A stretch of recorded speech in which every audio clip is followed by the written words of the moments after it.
E5 TV news కు స్వాగతం. ముందుగా హెడ్లైన్స్. తహావూర్ రానా కెనడా పౌరుడే, పాక్ బుకాయింపు.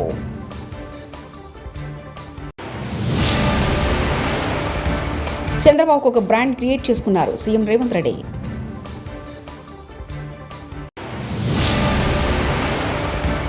మహావీర్ జయంతి సందర్భంగా చిత్రపటానికి పూలమాలలు వేసి నివాళులర్పించిన వైఎస్ జగన్.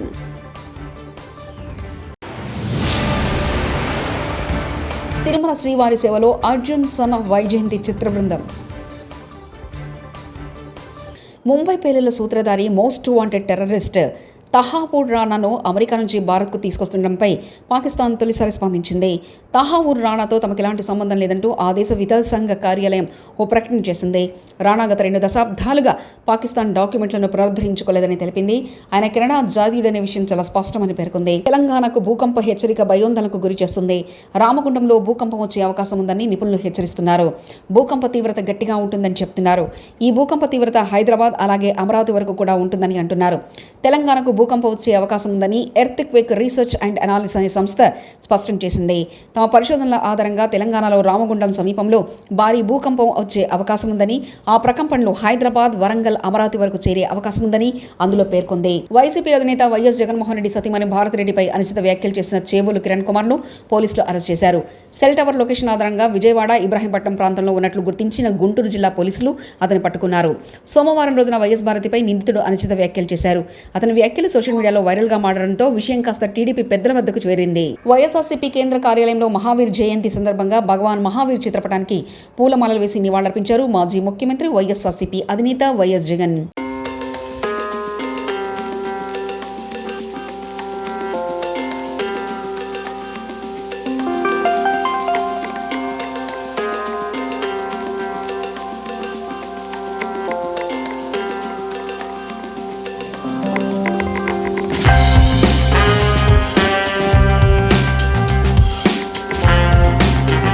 సుప్రీంకోర్టు పరిధిలోని సెంట్రల్ ఎంపవర్డ్ కమిటీలో తాజ్ కృష్ణ హోటల్లో భేటీ అయిన మాజీ మంత్రి హరీష్ రావు నేతృత్వంలో బృందం కంచె గచ్చిబౌలి భూముల్లో క్షేత్రస్థాయి పరిశీలన, వాస్తవ పరిస్థితులపై కమిటీకి నివేదిక సమర్పించిన బీఆర్ఎస్ పార్టీ బృందం మాజీ మంత్రి ఎమ్మెల్యే హరీష్ రావు నేతృత్వంలో సిఈసిని కలిసిన మాజీ మంత్రి MLA Savitha Indra Reddy, Rajya Sabha MP Ravichandra, MLA Kaleru Venkatesh, MLC Dasoju Sravan, RS Praveen Kumar, Devi Prasad. Young India police school ఇది ప్రతి పోలీస్ సిబ్బందికి అత్యంత ముఖ్యమైనదని, ఎన్నికల మేనిఫెస్టోలో పోలీస్ స్కూల్ అంశాన్ని పొందుపరిచామని ముఖ్యమంత్రి రేవంత్ రెడ్డి పేర్కొన్నారు. గురువారం రంగారెడ్డి జిల్లా మంచిరేవులలో యంగ్ ఇండియా పోలీస్ స్కూల్ ప్రారంభోత్సవంలో ఆయన పాల్గొన్నారు. ఈ సందర్భంగా సీఎం మాట్లాడుతూ ఆనాడు పండిట్ జవహర్లాల్ నెహ్రూ సారథ్యంలో దేశంలో యూనివర్సిటీల పునాదులు పడ్డాయని, నెహ్రూ దార్శనికతలతో మన దేశం ప్రపంచ దేశాల్లో పోటీపడి స్థాయికి చేరిందన్నారు. దేశ చరిత్రలో ఎంతో మంది ప్రధానులు ముఖ్యమంత్రులు అయ్యారని, కానీ అందులో కొద్ది మంది మాత్రమే చరిత్రలో గుర్తుండిపోయారని అన్నారు. వాళ్ళ ఆవేదన ఇది. పోలీస్ కుటుంబాలతో, పోలీస్ శాఖతో నాకు అత్యంత అనుబంధము. ఆ శాఖలో ఉండే సిబ్బంది యొక్క ఆలోచన విధానము నాకు ఒక స్పష్టమైన అవగాహన ఉన్నది. ఎన్నికల సందర్భంలోనే ఎలక్షన్ మేనిఫెస్టోలో నేను ఈ విషయాన్ని పొందుపరచడం జరిగింది. అప్పుడు పోలీస్ శాఖ సిబ్బంది కానీ, రాజకీయ నాయకులు కానీ దీని మీద ఎవరు ప్రత్యేకంగా దృష్టి పెట్టలేదు. ఎందుకంటే ఎన్నికల్లో ఇచ్చే హామీలకు ఎన్నికల తర్వాత, ఫలితాలు వచ్చిన తర్వాత పెద్దగా ప్రాధాన్యత ఉండదు అన్న ఆలోచన ఉందేమో, అందుకే ఎవరు దీని మీద పెద్దగా దృష్టి పెట్టలే. కానీ దేశ స్వతంత్రం వచ్చిన తర్వాత మొట్టమొదటి ప్రధానమంత్రి పండిట్ జవహర్లాల్ నెహ్రూ గారు ఈ దేశం యొక్క సమస్యను, భవిష్యత్ తరాల యొక్క అవసరాలను గుర్తించి ఆనాడు పండిట్ జవహర్లాల్ నెహ్రూ గారు బిజిలీ, పానీ, సడక్, ఈ దేశం యొక్క మౌలిక స్వరూపం మారాలి అనంటే విద్యుత్తు ఉండాలి, తాగునీరు, సాగునీరును అందించాలి, పల్లెటూర్ల నుంచి పట్టణాల వరకు రోడ్డు రవాణా వ్యవస్థ ఉండాలి అని ఆలోచన చేసి బాక్రానంగల్ నుంచి నాగార్జున సాగర్ డ్యామ్ వరకు పండిట్ జవహర్లాల్ నెహ్రూ గారి విధానంలో ఆ రోజు ఈ దేశం అభివృద్ధి పదం వైపు నడిచింది. ఆ రోజు ఎడ్యుకేషన్ అండ్ ఇరిగేషన్ ఆలోచన కూడా పండిట్ జవహర్లాల్ నెహ్రూ గారు చేశారు. అందుకే ఈరోజు ఈ దేశంలో ఉన్న గొప్ప గొప్ప యూనివర్సిటీలు అన్నీ కూడా పండిత్ జవహర్లాల్ నెహ్రూ గారు ఉన్నప్పుడే పునాదులు పడ్డాయి. ఆ యూనివర్సిటీల నుంచి వచ్చిన విద్యార్థులే ఈ దేశ భవిష్యత్.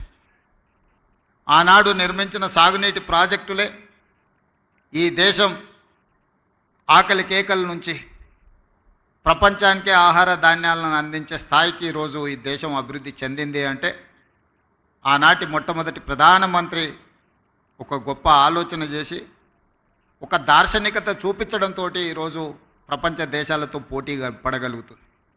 ఆ తర్వాత శ్రీమతి ఇందిరాగాంధీ గారు దళితులు, గిరిజనులు, ఆదివాసీలు, బలహీన వర్గాల యొక్క ఆకలి కేకలను, ఆలోచనను చూసి రోటీ కప్డా और మకాన్ అనే స్లోగన్ తోటి ప్రజలకు కోర్టులకు సెలవులు ఉన్న రోజులు చూసి రేవంత్ ప్రభుత్వం చెట్లు నరుకుతున్నారు, ఇండ్లు కూల్చేస్తున్నారు, సెలవులు చూసి కూల్చివేతలు చేస్తున్నారని, ఇలా చేస్తే కఠిన చర్యలు తీసుకుంటామని హైడ్రాకు హైకోర్టు వార్నింగ్ ఇచ్చింది.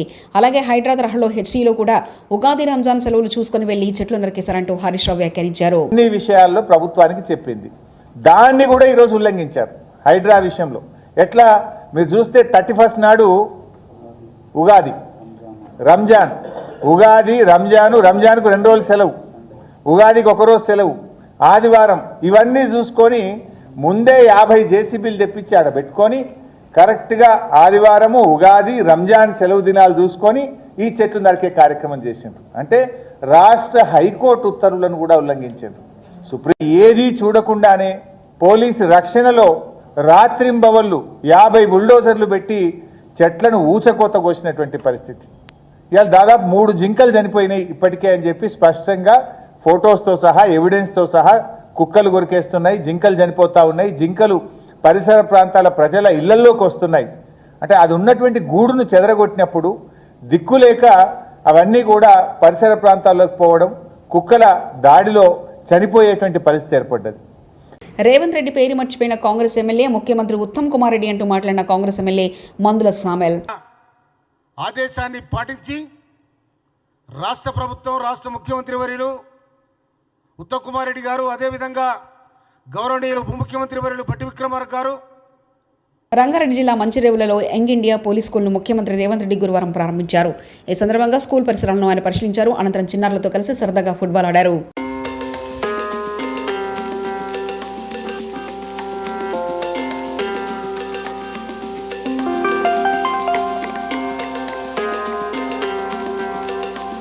కూటమి పాలనలో రాష్ట్రంలో రెడ్ బుక్ రాజ్యాంగంతో దారుణమైన పరిస్థితులు నెలకొన్నాయని, ప్రశ్నించే స్వరం ఉండకూడదని భయానక వాతావరణం సృష్టిస్తున్నారని వైఎస్ఆర్సీపీ అధినేత మాజీ సీఎం వైఎస్ జగన్మోహన్ రెడ్డి అన్నారు.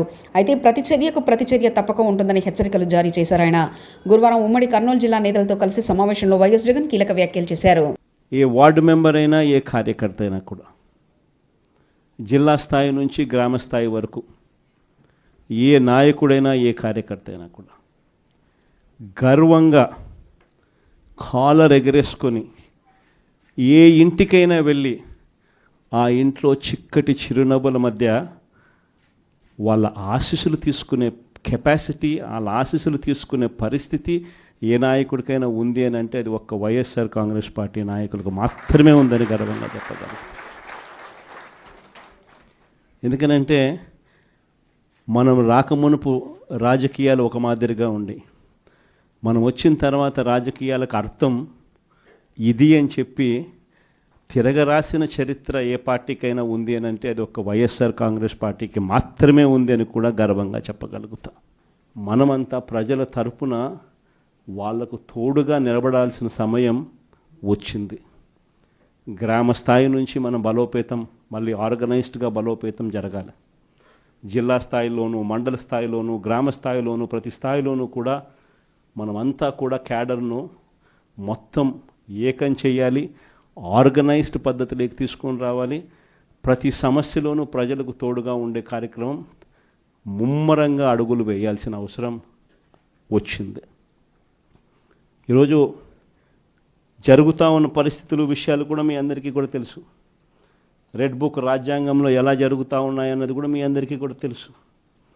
చంద్రబాబు నాయుడు గారు అనే వ్యక్తి ముఖ్యమంత్రిగా ఉన్నాడు. మామూలుగా ముఖ్యమంత్రిగా ఉన్న వ్యక్తికి ఒక హుందాతనం ఉంటుంది. ఈ మనిషికి ఆ హుందాతనం లేదు. ఈ మనిషికి ఏదైనా కూడా తాను ముఖ్యమంత్రి కాబట్టి ఏ పదవైనా తనకే కావాలి, తనకు సంఖ్యాబలం లేకపోయినా తనకే కావాలి అన్న అహంకారంతో ఈరోజు చంద్రబాబు నాయుడు రెడ్ బుక్ పాలన సాగిస్తూ ఉన్నాడు. 57 చోట్ల జరిగితే 7 చోట్ల ఎన్నికను వాయిదా వేశారు. ఎందుకనంటే అక్కడ చంద్రబాబు నాయుడుకు గెలిచే వాతావరణం కనిపించక ఆ 7 చోట్ల ఎన్నికలు వాయిదా చేశాడు. మరో 50 చోట్ల ఎన్నిక పెట్టని పరిస్థితి, పెట్టాల్సిన పరిస్థితిలో ఖచ్చితంగా పెట్టాల్సిన పరిస్థితిలో ఎన్నికలు జరపాల్సిన పరిస్థితిలో జరపాల్సి వచ్చింది. ఆ వచ్చిన చోట్ల కూడా 50 చోట్లలో 39 చోట్ల వైఎస్ఆర్సీపీ క్యాడర్ తెగింపుతో గట్టిగా నిలబడింది. నిజంగా ఆ తెగింపు వైఎస్ఆర్సీపీ క్యాడర్ చూపించింది కాబట్టి చంద్రబాబు నాయుడు గారు ఏమీ చేయలేకపోయాడు.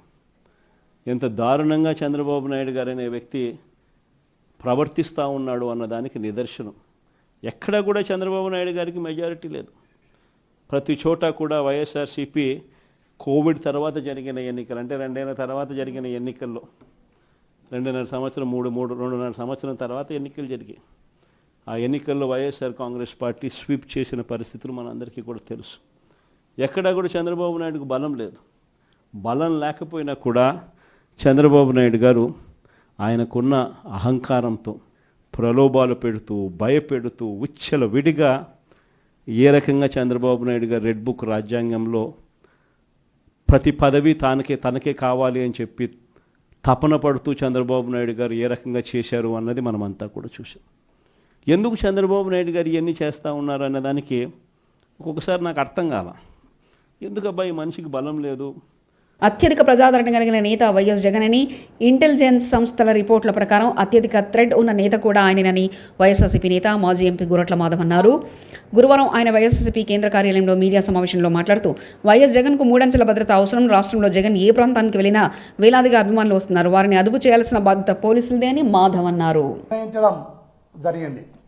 దాని మేరకు గౌరవ జగన్మోహన్ రెడ్డి గారు ఈ రాష్ట్రంలో ఎక్కడ పర్యటించినా ఆయనకు 3 అంచెల భద్రతను కల్పించాల్సిన బాధ్యత రాష్ట్ర ప్రభుత్వం పైన ఉంటుంది. ఇది రాష్ట్ర ప్రభుత్వం గుర్తించాలి.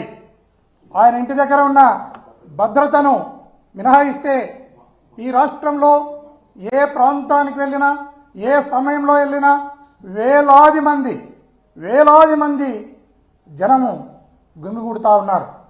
వారిని కంట్రోల్ చేసే బాధ్యత, వారిని ఒక ఆర్డర్లో పెట్టే బాధ్యత ఈ రాష్ట్ర ప్రభుత్వానికి ఉంటుంది. అలాంటిది మొన్న జగన్మోహన్ రెడ్డి గారు రామగిరి మండలానికి వచ్చినప్పుడు పోలీసు ఎలాంటి వైఫల్యం చెందిందో, ఎలా ఫెయిల్యూర్ అయిందో మనమందరం కూడా ప్రత్యక్షంగా చూసినాం. దీని మీద హోమ్ మినిస్టర్ గారు రెస్పాండ్ అవుతూ 1100 మందిని పోలీస్ వ్యవస్థను డిప్లాయ్ చేసినామనే మాటను అనిత గారు మాట్లాడడం జరిగింది. అమ్మ అనిత గారు, మీరు 1100 మందిని డిప్లాయ్ చేస్తే వారు హెలికాప్టర్ను ప్రొటెక్ట్ ఎందుకు చేయలేకపోయినారు? ఎందుకు చేయలేకపోయినారంటే నేను చెప్తున్నాను, మీరు శ్రద్ధగా వినండి. దీని మీద మరొకసారి జగన్మోహన్ రెడ్డి గారి పర్యటనను జాగ్రత్తగా చూసుకోండి. తిరుమల శ్రీవారిని అర్జున్ సన్ ఆఫ్ వైజయంతి చిత్రబృందం దర్శించుకుంది. గురువారం వీఐపీ ప్రారంభ విరామ దర్శన సమయంలో నందమూరి కళ్యాణ్ రామ్, నటి విజయశాంతి, దర్శకుడు ప్రదీప్ చిలుకూరి స్వామివారి సేవలో పాల్గొన్నారు. తిరుమల తిరుపతి దేవస్థాన అధికారులు వీరికి స్వాగతం పలికి దర్శన ఏర్పాట్లు చేశారు. దర్శనానంతరం రంగనాయకుల మండపంలో పండితులు వారికి ఆశీర్వచనం చేసి స్వామివారి తీర్థ ప్రసాదాలను అందజేశారు. బాబు, నేను డైరెక్టర్ గారు, ప్రొడ్యూసర్ గారు, రైటర్ గారు అందరం వచ్చాము మేడం. అద్భుతంగా జరిగింది దర్శనం. సో అందరూ 18వ తారీఖు ఏప్రిల్ 18 ఈ సినిమా చూసి Arjun son of Vyjayanthi release అవుతుంది. చిన్న ఈవెంట్ చేసుకున్నాం ఇక్కడ. దానికంటే పెద్ద ఈవెంట్ స్వామివారి దర్శనం. సో ఆయన దర్శనం చేసుకొని ఆయన ఆశీర్వాదం తీసుకొని. తహావూర్ రానా కెనడా పౌరుడే, పాక్ బుఖాయింపు.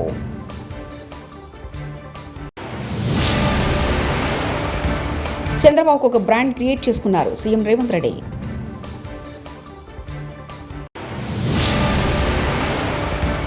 మహావీర్ జయంతి సందర్భంగా చిత్రపటానికి పూలమాలలు వేసి నివాళులర్పించిన వైఎస్ జగన్.